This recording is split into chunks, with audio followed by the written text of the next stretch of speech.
what's that articles? A and the. So article, why we use article, ಯಾಕೆ ನಾವು use ಮಾಡ್ತೀವಿ?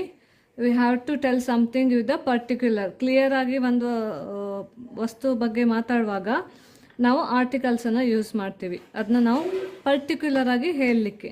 Okay, there are two kinds of articles. Okay, ಎರಡು ವಿಧ ಇದೆ ಅದರಲ್ಲಿ. ಒಂದು ಯಾವುದು ಡೆಫಿನೆಟ್ ಆರ್ಟಿಕಲ್, ಇನ್ನೊಂದು indefinite article. So definite article means particular ಆಗಿ ಹೇಳುವಂಥದ್ದು. ಓಕೆ, ಅದನ್ನು ಡೆಫಿನೆಟ್ ಆರ್ಟಿಕಲಲ್ಲಿ ದ ಬರುತ್ತೆ. ಇಂಡೆಫಿನೆಟ್ ಆರ್ಟಿಕಲಲ್ಲಿ ಟೂ ಬರುತ್ತೆ. ಯಾವುದು? A and an. ಸೊ ಎರಡು ಬರುತ್ತೆ. ಸೊ ನಾವಿವತ್ತು ಇಂಡೆಫಿನೆಟ್ ಆರ್ಟಿಕಲ್ ಬಗ್ಗೆ ತಿಳ್ಕೊಳ್ಳುವ.